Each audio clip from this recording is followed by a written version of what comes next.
Chers amis, si je tiens à vous adresser, et à la demande de votre conseil municipal et de votre maire, quelques mots en ce jour de vœux, qui est aussi journée de deuil national, Stéphane Barret vient de le rappeler, c'est qu'aujourd'hui les larmes sont des mots qui, comme il l'a fait, ont besoin d'être dits. Vous le savez, la violence barbare vient de frapper sur le territoire national, en plein cœur de Paris.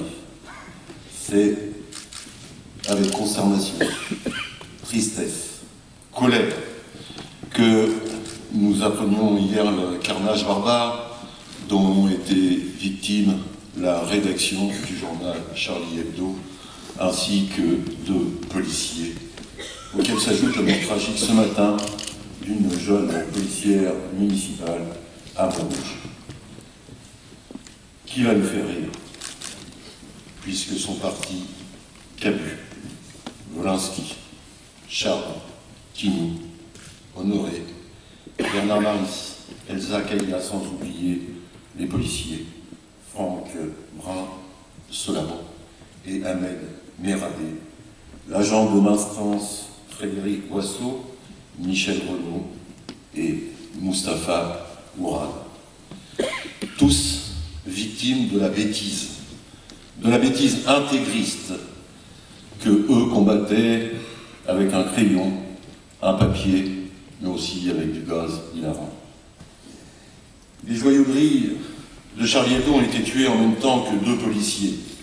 Cette corporation d'ailleurs qu'ils aimaient tant brocarder, et je dirais voilà un pays qui pleure et qui pleure pour de vrai. Ce que je pense de tout cela, c'est que le monde est aujourd'hui devenu si malade que l'humour est devenu une profession à risque. Hier matin, c'est le monde de la caricature, de l'impertinence, de l'humour, de l'amour de la vie que les terroristes ont voulu faire taire. Nos pensées vont bien sûr aux victimes, aux familles et aux proches. Quand un journal est ainsi visé, quand des vies sont massacrées et dont la passion était l'information et la liberté d'expression, c'est bel et bien chacune et chacun d'entre nous qui sont visés. C'est la République qui est frappée et la République qui est frappée en plein cœur. Que les auteurs de ces crimes abjects soient donc arrêtés et jugés. La formule de François Hollande, le président de la République, est juste. La France a été frappée au cœur. Elle a été frappée au cœur de sa nature laïque et de son idée de liberté. L'irrespect de Charlie Hebdo se situe au niveau du rire et au niveau de l'humour, qui donne d'ailleurs un caractère monstrueusement imbécile à l'attentat.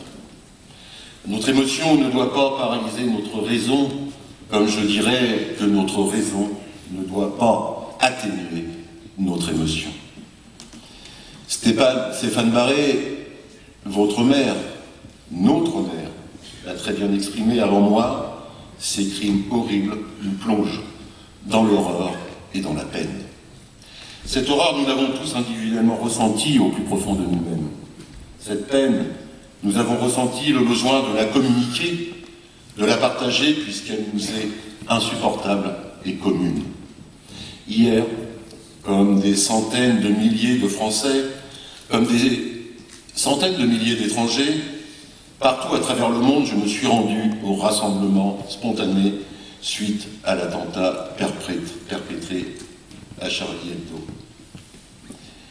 J'y ai ressenti des gens serrés, cherchant là le rassemblement et aussi l'idée de combattre cet intégrisme et de combattre celles et ceux qui voulaient tuer la vie. Ce midi, nous avons observé 2 minutes de silence en mémoire aux disparus. Je dirais que c'est une partie de notre réponse à ces attaques qui nous touchent, bien sûr, vous, nous, individuellement et collectivement. c'est le rassemblement.